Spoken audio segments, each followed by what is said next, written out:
അസ്സലാമു അലൈക്കും. കേരളത്തിലെ ഒരു വലിയ വിഭാഗം വിശ്വാസികളെ നയിക്കുന്നവരാണ് സമസ്ത കേരള ജമിയത്തുൽ ഉലമ. പാരമ്പര്യം പറയുന്ന, ആദർശം പറയുന്ന ഈ നേതൃത്വം ഇന്ന് യഥാർത്ഥത്തിൽ എങ്ങോട്ടാണ് പോകുന്നത്? മതവിശ്വാസത്തെയും ആദർശത്തെയും വെറും രാഷ്ട്രീയ കൗശലങ്ങൾക്കായി ഇവർ ഉപയോഗിക്കുന്നുണ്ടോ? ഇന്നലെ കണ്ട ഒരു ചർച്ചയിലെ ഞെട്ടിക്കുന്ന വൈരുദ്ധ്യങ്ങളും ഇസ്ലാം വിരുദ്ധമെന്ന് വിശേഷിപ്പിക്കാവുന്ന നിലപാടുകളും നമുക്കൊന്ന് പരിശോധിക്കാം. വീഡിയോ മുഴുവനായി കാണുക, എന്നിട്ട് നിങ്ങൾ തന്നെ തീരുമാനിക്കുക. വാഫി സിലബസുമായി ബന്ധപ്പെട്ട് കഴിഞ്ഞ ദിവസങ്ങളിൽ സാമൂഹ്യ മാധ്യമങ്ങളിലൊക്കെ വലിയ ചർച്ച ചെയ്യപ്പെട്ടുകൊണ്ടിരിക്കുന്ന ഒരു പ്രധാനപ്പെട്ട വിഷയത്തെക്കുറിച്ചാണ് ഈ ചർച്ചയിൽ സംബന്ധിക്കുന്നത്.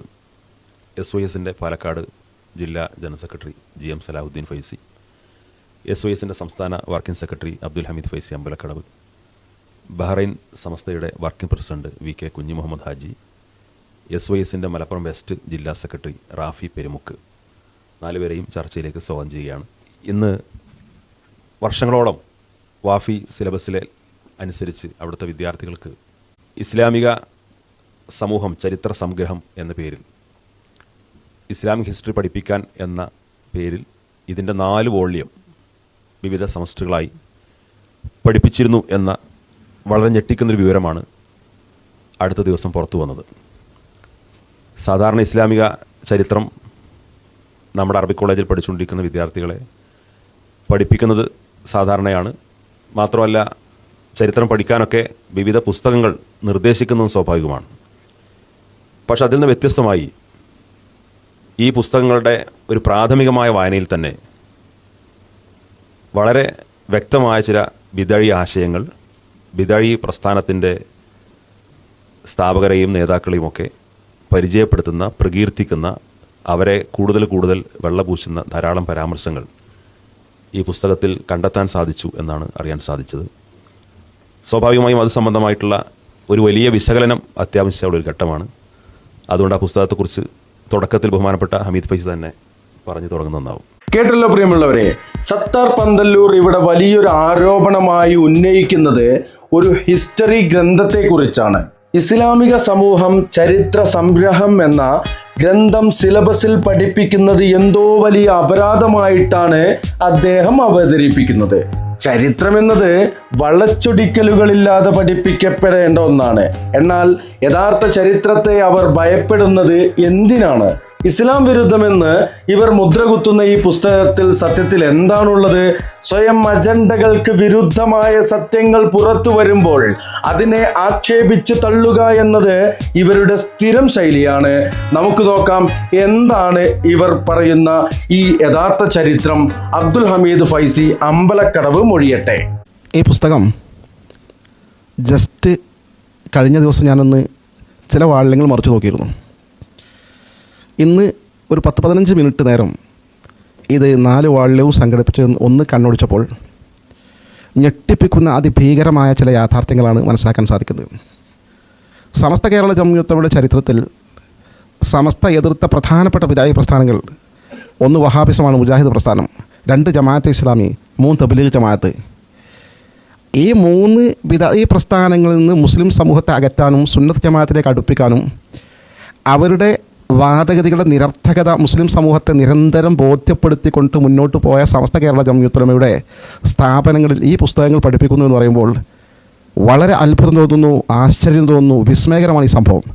കാരണം ഇതേ വഹാബി പ്രസ്ഥാനത്തെ, ഇതേ ജമാഅത്തെ ഇസ്ലാമിയെ, ഇതേ തബ്ലീഗ് ജമാഅത്തിനെ, അവരുടെ ഗ്രന്ഥങ്ങളെ അതത് പ്രസ്ഥാനങ്ങൾ എങ്ങനെയാണോ പാടി പുകഴ്ത്തുന്നത് അതേപടി ഇതിൽ അവരെ വാനോളം പുകഴ്ത്തിക്കൊണ്ടും ഏറ്റവും ഒരു പരിഷ്കർത്താക്കളാക്കിക്കൊണ്ടും തൗഹീദിന് വേണ്ടി പ്രവർത്തിച്ചവരായും ഷിർക്കിനെതിരെ പോരാടിയവരായും കൃത്യമായി പഠിപ്പിക്കുന്നു. ഇവിടെയാണ് ഈ നാടകത്തിന്റെ ഏറ്റവും വലിയ വൈരുദ്ധ്യം പുറത്തു വരുന്നത്.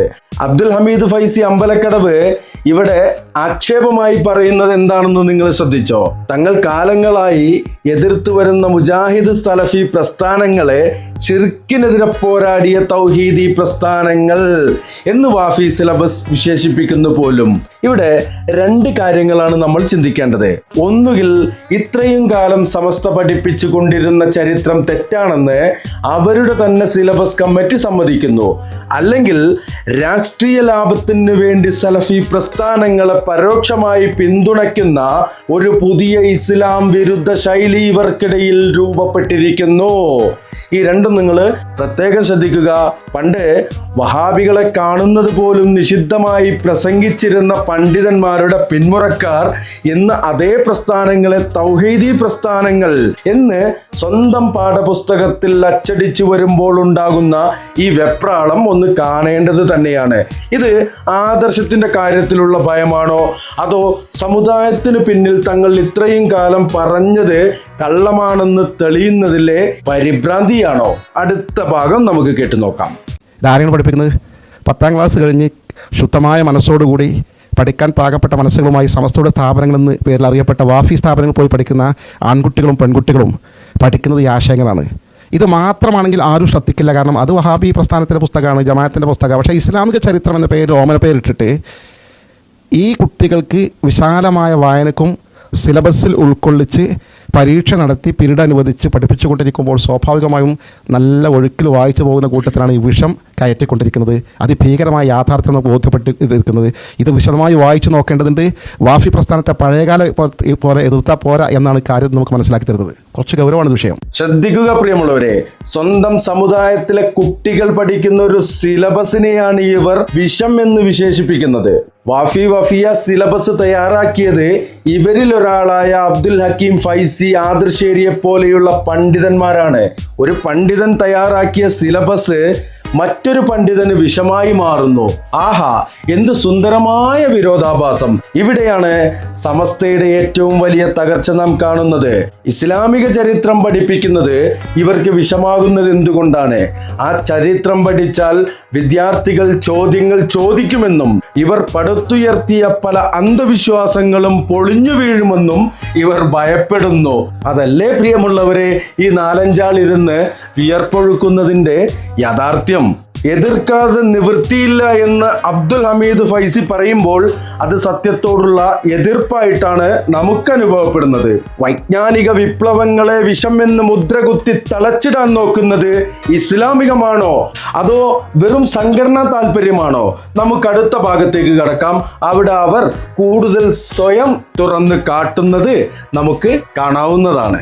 ഈ വിഷയം എങ്ങനെ സാമൂഹ്യ മാധ്യമങ്ങളിൽ ചർച്ച വന്നപ്പോൾ അതിൻ്റെ ഉത്തരവാദപ്പെട്ട അതിൻ്റെ സ്ഥാപനങ്ങളിൽ അധ്യാപകർ തന്നെ നടത്തിയിട്ടുള്ള വിശദീകരണം, ആദ്യം ഇങ്ങനെ ഒരു പുസ്തകം തന്നെ സിലബസിൽ ഇല്ല എന്ന് പറഞ്ഞു. പിന്നീട് ഇങ്ങനെ പുസ്തകം ഉണ്ടായാൽ എന്താണ് എന്ന രീതിയിലേക്ക് അതിനെ ലഘൂകരിച്ചു കൊണ്ടുവന്നു.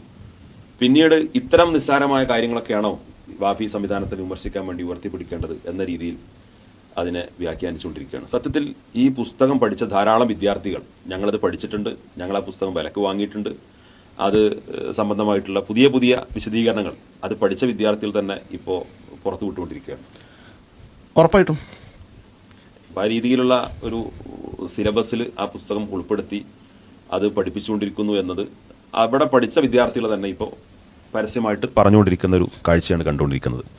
ഇവിടെ ഇപ്പോൾ നമ്മൾ ഈ സൂചിപ്പിച്ച രീതിയിലുള്ള ജമാഅത്ത് ഇസ്ലാമി, മുജാഹിദ് പ്രസ്ഥാനം, തബ്ലീഗ് ജമാഅത്ത്, സമസ്ത കേരള ജമിയത്തുൽ ഉലമ ശക്തമായി ബിദായി പ്രസ്ഥാനമാണെന്ന് പറഞ്ഞ് മാറ്റി നിർത്തുകയും എതിർക്കുകയും ചെയ്യുന്ന 3 സംഘടനകളാണ്. ഈ സംഘടനകളെക്കുറിച്ച് എത്രത്തോളം ഇതിൽ വിശദമായിട്ട് പറയുന്നുണ്ട് എന്നൊന്ന് നമുക്ക് പരിശോധിക്കാം. ഇതിൽ ഈ പറഞ്ഞ 3 പ്രസ്ഥാനങ്ങളെക്കുറിച്ചും പറഞ്ഞിട്ടുണ്ട്. ഇനി ഇവര് വീണ്ടും ചർച്ച ചെയ്തു കൊണ്ടുപോകുന്നത് മുജാഹിദ് പ്രസ്ഥാനങ്ങളെ, ജമാഅത്തെ ഇസ്ലാമി, തബ്ലീഗ്, ഈ 3 പ്രസ്ഥാനങ്ങളെ എങ്ങനെയൊക്കെ ഉപരോധിക്കാൻ കഴിയുമോ, ശത്രുപക്ഷത്ത് നിർത്തിക്കൊണ്ട് ആക്രമിക്കാൻ കഴിയുമോ, അതെല്ലാം ചെയ്ത് ഇതുവരെയും എത്തി.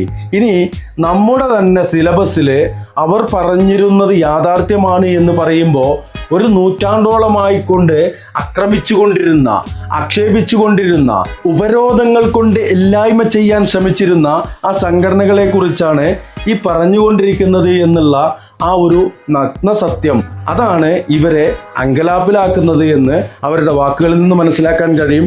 ഇനി അമ്പലക്കടവ് ഫൈസി പറയട്ടെ. പറഞ്ഞിട്ട് നമ്മൾ വായിച്ചാൽ നമുക്ക് വിശദമായി ലഭ്യമാകും. ജസ്റ്റ് കണ്ണോടിച്ചപ്പോൾ കണ്ടെത്താൻ കഴിയും. അപ്പോൾ 1500 പരം പേജുകളുണ്ട്.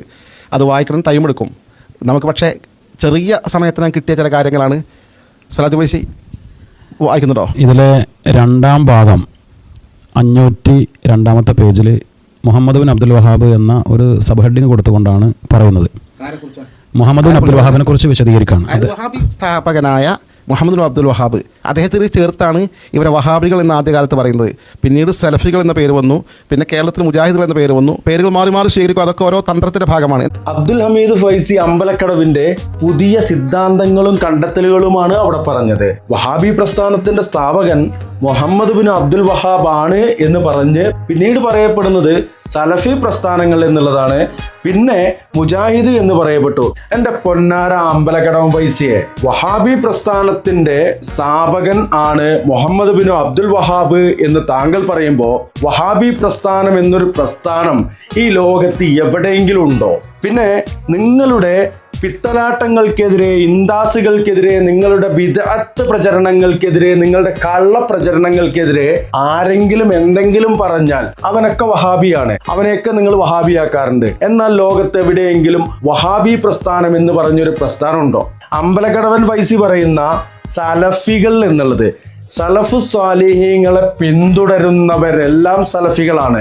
അത് 14 മുമ്പ് തന്നെ ഈ ലോകത്ത് പല ഭാഗത്തായി സലഫികൾ ജീവിച്ചിരുന്നു. ആ സലഫികളിൽ നിന്ന്, സലഫു സ്വാലിഹീങ്ങളിൽ നിന്ന് ദീൻ ഉൾക്കൊണ്ട് തന്നെയാണ് നിങ്ങളൊക്കെ ഇന്നിവിടെ മുസ്ലിങ്ങളാണെന്ന് പറഞ്ഞ് ഇരിക്കുന്നതും. പിന്നെ മുജാഹിദുകൾ എന്നുള്ളത്, കേരള നദ്വത്തുൽ മുജാഹിദ് എന്ന ഒരു സംഘടന, ഇന്ത്യയിലെ ആദ്യത്തെ മുസ്ലിം പണ്ഡിത സഭയായ കേരള ജമിഅത്തുൽ ഉലമ, ആ കേരള ജമിഅത്തുൽ ഉലമ രൂപീകരിച്ച ഒരു സംഘടനയാണ് കേരള നദ്വത്തുൽ മുജാഹിദീൻ എന്ന സംഘടന. അതിൽ പ്രവർത്തിക്കുന്നവർ അവരെ സ്വയം പറഞ്ഞിരുന്നു മുജാഹിദുകൾ എന്ന്, അവരെ നിങ്ങൾ ആക്ഷേപിച്ചു പറഞ്ഞിരുന്നു മുജാഹിദീങ്ങൾ എന്ന്. ഇതിലിപ്പോൾ എന്താ അത്ര പ്രശ്നം? ഇനി ഇതൊന്നല്ല, അതിന്റെ മർമ്മപ്രധാനമായ ഭാഗത്തേക്ക് വരുന്നുണ്ട്. അമ്പലക്കടവ് ഫൈസി പറയട്ടെ. എന്തായിരുന്നാലും അതിന്റെ സ്ഥാപകനായ മുഹമ്മദ് അബ്ദുൽ വഹാബിനെ കുറിച്ച് എന്താ പറയുന്നത്? മുഹമ്മദ് ബിൻ അബ്ദുൽ വഹാബിനെ കുറിച്ച് പറയുന്നത്, അക്കാലത്ത് അദ്ദേഹത്തിൻ്റെ കാലത്ത് ഇതര മുസ്ലിം നാടുകളിൽ എന്ന പോലെ നജിദിലും മക്ക, മദീന എന്നിവിടങ്ങളിലുള്ള മുസ്ലിങ്ങളിലും നാനാതരം തിന്മകൾ തലപൊക്കിയിരുന്നു. ജനങ്ങൾ മഹാന്മാരുടെ മഖബറുകളിൽ ചെന്ന് അവരോട് സഹായാഭ്യർത്ഥന നടത്തുകയും ശരീഅത്തിന് നിരക്കാത്ത പ്രവർത്തനങ്ങളിൽ ഏർപ്പെടുകയും ചെയ്തു. അതായത് മഹാന്മാരുടെ മഖബറുകളിൽ ചെന്ന് അവരോട് സഹായാർത്ഥന നടത്താൻ ഇസ്തിഗാസ ചെയ്യുക. അത് സുന്നികൾക്കിടയിൽ വ്യാപകമായി അംഗീകരിക്കപ്പെടുകയും നടന്നു വരികയും ചെയ്യുന്ന രീതിയാണ് മഹാത്മാക്കളോട് തവസ്സുൽ ചെയ്ത് പ്രാർത്ഥിക്കലും ഇസ്തിഗാസ ചെയ്യലും തബറുക്കും ഇത് ചെയ്തിരുന്നു. ഇതാണ് തിന്മകളായി പറയുന്നത്. ഓക്കെ, ഇവരുടെ ആവേശം കണ്ടപ്പോൾ മനസ്സിലായതാണ് എന്തോ പിഴച്ച ബിദഅത്തോ ശിർക്കോ ഇവിടെ പ്രചരിപ്പിക്കുക, പ്രൊമോട്ട് ചെയ്യുക, താങ്ങി നിർത്തുക എന്നുള്ളത്. പ്രിയമുള്ളവരെ, നിങ്ങൾ കേട്ടോ, ശരീഅത്ത് വിരുദ്ധമായ എന്നാണ് ഇവിടെ പറഞ്ഞത്.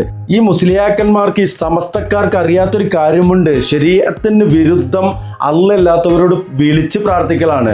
ഖബറുകളിൽ കിടക്കുന്ന മയ്യത്തുകളോട് വിളിച്ച് പ്രാർത്ഥിക്കുന്ന ശരീഅത്ത് വിരുദ്ധമായ ശിർക്കായ ആ കാര്യം ചെയ്യുന്നതിനെതിരെ ഒരു കാലഘട്ടത്തിലെ പണ്ഡിത ശ്രേഷ്ഠനായിരുന്ന, മുജദ്ദിദായിരുന്ന, മുജ്തഹിദായിരുന്ന ഷെയ്ഖ് മുഹമ്മദ് ബിൻ അബ്ദുൽ വഹാബ് റഹിമഹുല്ല, അദ്ദേഹം ധീര നിലപാട് സ്വീകരിക്കുകയും ആ കാര്യം ഇസ്ലാമിക വിരുദ്ധമാണ് എന്ന് പറയുകയും ചെയ്തു എന്ന് വഫിയ സിലബസിലെ ഇസ്ലാമിക സമൂഹം ചരിത്ര സംഗ്രഹം എന്ന ഇസ്ലാമിക് ഹിസ്റ്ററി ഗ്രന്ഥം വിവിധ സെമസ്റ്ററുകളിൽ പഠിപ്പിക്കുന്ന 4 വോള്യങ്ങളുള്ള ആ ഗ്രന്ഥത്തിലെ 2ാം വോള്യത്തിലെ ഷെയ്ഖ് മുഹമ്മദ് ബിൻ അബ്ദുൽ വഹാബ് റഹിമഹുല്ലയുടെ പേരിലുള്ള ഒരു അധ്യായത്തില് ഇസ്ലാമിക നിലപാടുകൾക്ക് വിരുദ്ധമായ, അല്ലല്ലാത്തവരെ വിളിച്ചു പ്രാർത്ഥിക്കുന്ന, മയ്യത്തുകളെ വിളിച്ചു പ്രാർത്ഥിക്കുന്ന ഇസ്തിഗാസ എന്ന ഓമന പേരിട്ട് ഇവർ പ്രചരിപ്പിക്കുന്ന പച്ച ഷിർക്ക്, അതിനെ എതിർത്തിരുന്ന ഷെയ്ഖ് അബ്ദുൽ വഹാബിനെ ഇവർക്ക് തീരെ പിടിക്കുന്നില്ല.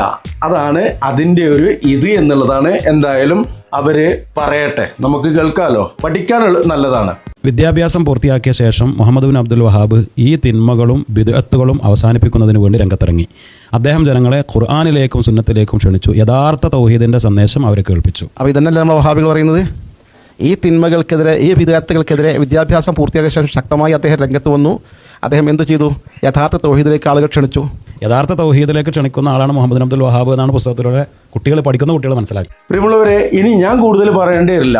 കാര്യം ഖുർആനിലേക്കും സുന്നത്തിലേക്കും ക്ഷണിച്ച ഇസ്ലാമിക ശരീഅത്തിലുള്ള ഇസ്ലാം എന്താണോ പഠിപ്പിക്കുന്നത്, പരിശുദ്ധ ഖുർആനിലൂടെ അല്ലാഹ് എന്താണോ പറയുന്നത്, തിരുസുന്നത്തിലൂടെ പ്രവാചകർ സല്ലല്ലാഹു അലൈഹി വസല്ലം എന്താണോ പഠിപ്പിക്കുന്നത്, ഈ പറയപ്പെട്ട കാര്യങ്ങൾ വ്യക്തമായി പഠിച്ച സ്വഹാബത്തെ കിറാം, അവരുടെ ആസാറു സ്വഹാബ, ഈ പറയപ്പെട്ടത് പഠിപ്പിക്കണം എന്ന് പറയുന്ന മുഹമ്മദ് ബിൻ അബ്ദുൽ വഹാബ് റഹിമുള്ള പറഞ്ഞ കാര്യങ്ങൾ ഇവിടെ ചേർത്തു എന്നാ പറഞ്ഞത്. അപ്പൊ ഏതാണ് ചെങ്ങായിമാരെ നിങ്ങളെ മതം, നിങ്ങൾ വിശ്വസിക്കുന്ന ദൈവം ഏതാണ്, നിങ്ങളുടെ സിദ്ധാന്തം എന്താണ് എന്നുള്ളത് ഇവരോട് ചോദിക്കണ്ടേ? അവർ തന്നെ പറയട്ടെ, നമുക്ക് കേൾക്കാം. ഈ പുസ്തകം പഠിപ്പിക്കുന്നത് സമസ്തന്റെ അംഗീകൃത വളാഞ്ചേരി മർക്കസ് മാത്രമല്ല, അതായത് വളാഞ്ചേരി മർക്കസാണ് CISയുടെ തുടക്കം, വാഫിദിന്റെ തുടക്കം.